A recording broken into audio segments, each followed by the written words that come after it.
Welcome back to another exciting episode of Real Spill with me, Esther Kamati, and as usual, we are having a sit down with the creatives that are shaping Namibia's industry.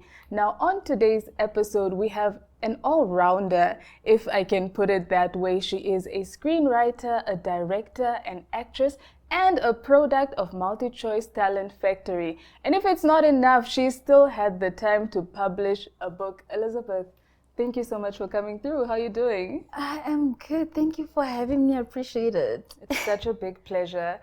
You've been so busy basically reshaping how Namibian stories are told, and not just Namibian stories, but African stories as well through MultiChoice Talent Factory.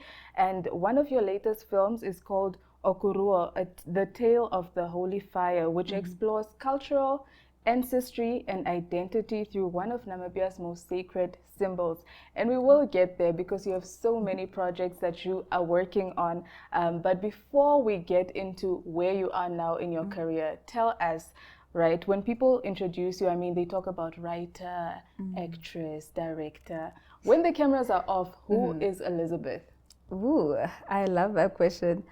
When the cameras are off, hey, I am this introverted person, so calm, usually just watching movies or series, or just having some moments with my friends, or actually at the hospital because I'm also a student nurse. Oh, Yes. girl, you have way too much going on. I don't think we have the same 24 hours because I missed that part. Yeah, well, we're trying. Definitely, like, multitasking is not easy. So it's all about just trying to find time between those moments, hey? Yeah. So I'm sure there's many others who didn't even know that you were a student nurse because we know you as a participant in the local film industry. Tell me, let's go back to that very moment where you discovered that, you know what, I want to participate as a filmmaker in Namibia. What was that moment for you, and what pushed you to sort of go in that direction? I would say it started very far, like when I was very, very young. I know people say, they always say when I was young, but I grew up in the village, right? And there was this house. We didn't have power that time, and this house had like a generator where they used to premiere movies all the time, like Nigerian movies, action movies, and you have to pay $1. Or you have to carry a stick, the sticks that people build houses with, or you have to get that and take it with. So, we didn't have money that time, so mostly early evening you get that stick, you go, and I was always curious, like how is the picture moving? I was so curious, And in high school, I would watch a lot of behind the scenes of the movies that were made, and I was like, I think I want to be part of this, And I got an opportunity when I looked up, film schools in Namibia, and I came across Namibia Film School, and I was like, I think this is my way through the film industry, and the rest has been history, Yeah. That's beautiful. So you saw that, this is very interesting, and I don't just want to be somebody who watches, I want to participate. Yeah. And you took that bold step and actually joined the industry, and that's very beautiful. So tell me, when you made this decision and you figured, let me go to Namibia Film School, was there maybe anybody locally or internationally, you can give us one of each, that inspired you? Locally, I would say I always looked up for Eros Academy. He's an amazing storyteller and director. Oh my goodness. And when I looked at the Western movies like Christopher Nolan's, they almost matched with his visions and the way he tells his stories. So definitely locally I look up to him, and internationally I look up to Christopher Nolan's because the way he tells stories is not just a certain picture on screen. Like, he looks at the way where the character stands, the colors, everything. Yeah. That's so interesting because when you're putting together a movie, you have to think of every single detail. Yes. You know, are there ever, you know, times where something maybe slips through and then now you need to recreate or something? Or tell us, you know, take us behind the scenes of when you're putting together a production. How do you make sure that you don't miss any single moment or any single, you know, important detail? Yeah, I would say it always has to start with research, hey? Because if you don't do research, you might mess up the whole story. Yeah, and now, you know, through research, that's through pre-production of it all, and you put up a whole crew together, which means you have the production design, the person that is going to design the whole set, like what we are going to see on screen, where the actors are going to be, you know, acting around, and also you have to also choose your cast. Very important. Like the way you choose the people that are going to be on screen is very, very much important, because number one, they must be very, very good, because if they're not good, people are not going to watch that. And also you can't also miss certain things. Let's say the type of location. Let's say location, and sometimes the location really matters, because let's say your character is rich, but then you want to take them to Katatura. It doesn't make sense. It doesn't make sense. It's those little things that really matter, and also continuity. I know people say, no, continuity doesn't matter. Imagine the next thing, this person was working on the road, she had a wig on, but in the room when she was getting ready, she didn't have a wig on. So it's like, what's going on? Those are things that the audience would be able to pick up. All right. So you are a woman who wears so many hats. You are an actress, you are a camera operator, you are a director, you are a writer as well. So if somebody told you can only select one of these hats to keep on, which would it be? Ooh, okay, that's a very big one. I really love what I do, but if I had to choose now, I would definitely go for directing, because directing, I think I have more power to still instill dialogue, and also certain actions that the character has to do.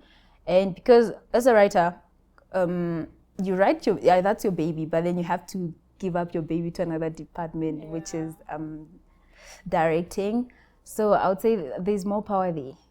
Amazing. So you've written stories and you have written books as well. You are a published author. Her book is titled Transgression.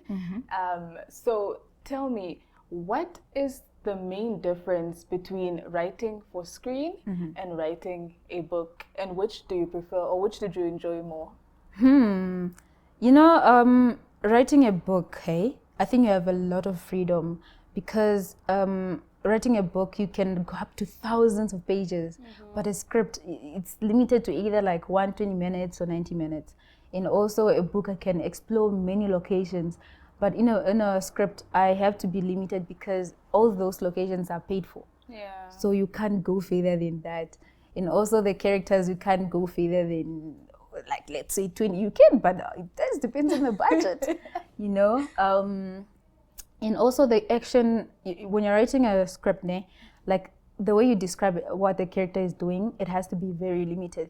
But for a book, I can be poetic as I can as well, you know. And actually paint that visual picture. Yes. So I would say I've written more scripts than books. So I would say the one that I enjoy now the most is definitely scripts, because I think I've mastered how to enter into that world of just being the character and bringing out that authentic person that the people are going to see. All right, let's talk about your book, Transgression. What inspired you to write this book, and tell the audience what it actually is about? Hey, it's a very personal story, I can say, actually. But just to drive it down, when I was very young, you know, I grew up without a father. I was told that my father died, but I didn't know what the cause of death was, right? And after high school, I was now told, like, I was now big enough to actually process everything, and I was told that no, he was killed, actually. Super sad story, and there was no justice done, you know. And for me, it was like, but why, you know? And one thing I was told is, like, you have to forgive, you have to let go.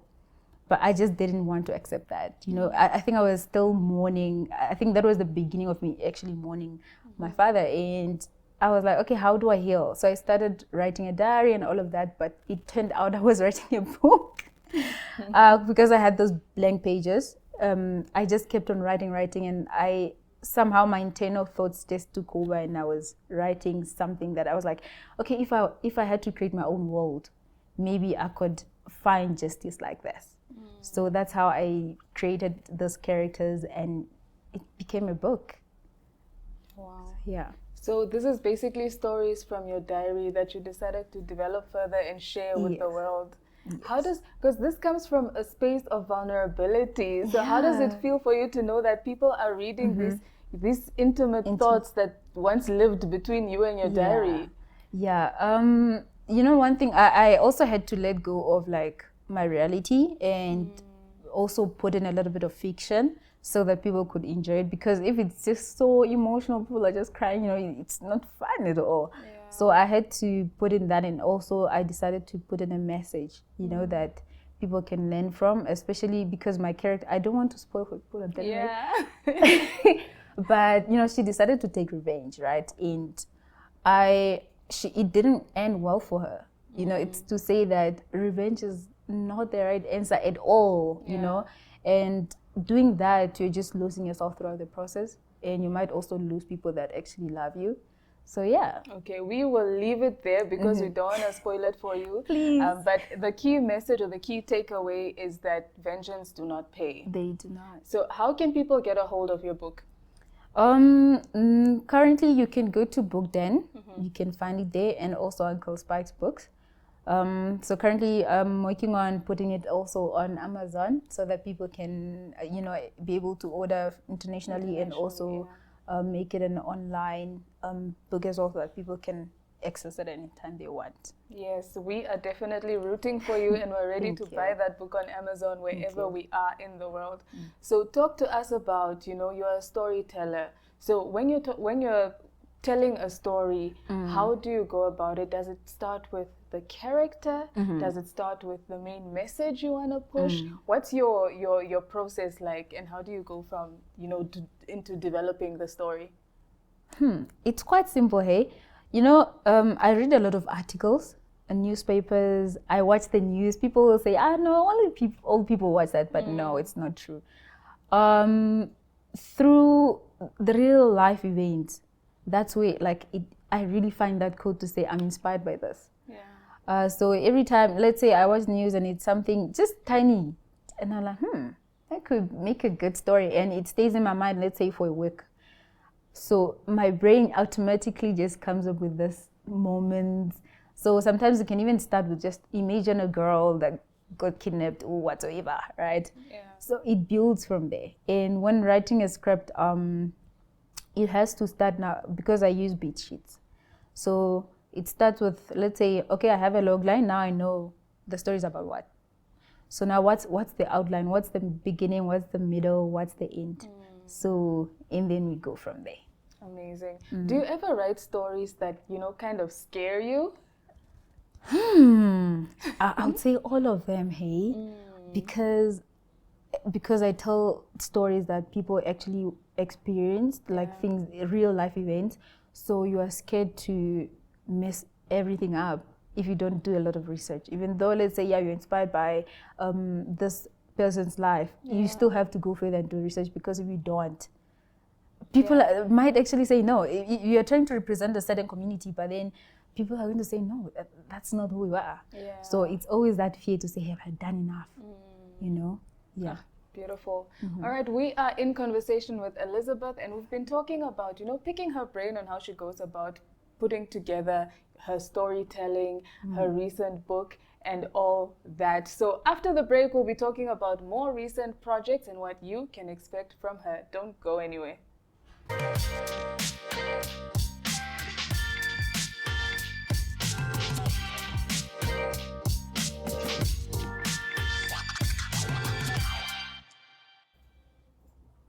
this is Real Spill, and we are still with Elizabeth, talking all things film and telling the local Namibian story.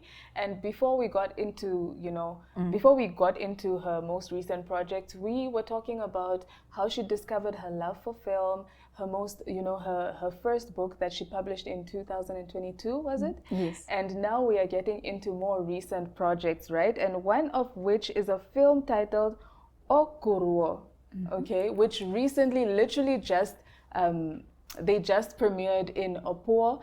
Can you tell us what that film is about? Because when I saw it, I was immediately enticed.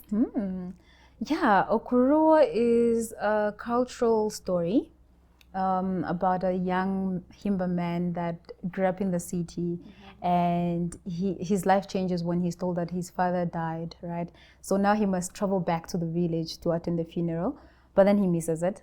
So now he's told that he has two choices.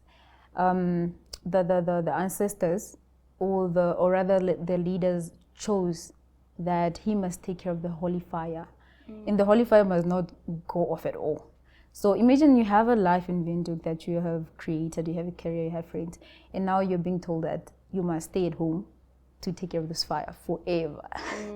So we are traveling through this journey of our character trying to choose between these two decisions. I do not want to spoil anything because we still have a premiere in August. Yes. So yeah. So it's this man that has to choose between actually what culture means to him and what the modern world means to him. Yeah. Okay, beautiful. So, without spoiling too much, because you mentioned earlier on in this interview that any great story starts with research and you need to understand the subject matter, right? So at the focus of this film is this holy fire. So what does this holy fire actually represent? Through our research, and also I would say growing up as a Bambu, the fire for us represented family time and also protection, they say. But also doing further research when it comes to the Hereros and the Himbas, they say the fire acts as a communication line between them and their ancestors, or between them and God. And also, people sit there at night and they tell stories, it's like that family moment. Yeah. All right. So, as a filmmaker and being actively involved in this project, you are the director of this movie, of this film, sorry. Why is this an important story to tell? Because it touches on tradition, it touches on culture, and it touches a bit on religion as well. Why is this an important story to put out there? Currently we have evolved, hey? We have fashion, we have music, we have all those things. People are focused, especially young people. But sometimes I feel like we don't really pause to say, where do I come from? What are my roots, Am I proud of where I really came from? And also I feel like now, we usually speak English. It's like, do you even take time to just sometimes speak like your native language with your friends? So this film really challenges people to say, even though we are in this present modern world, we should still be able to coexist with our roots and where we come from and what we carry, our values and wisdom. We shouldn't lose that just because now we have this beautiful world and all is perfect. And that's a beautiful story to tell, and a beautiful reminder to us that, always stay in touch with your roots. And there's absolutely nothing with going back. And I can't wait to see it. When can we catch it in Windhoek? There hasn't really been a date yet. We still have to put that out there.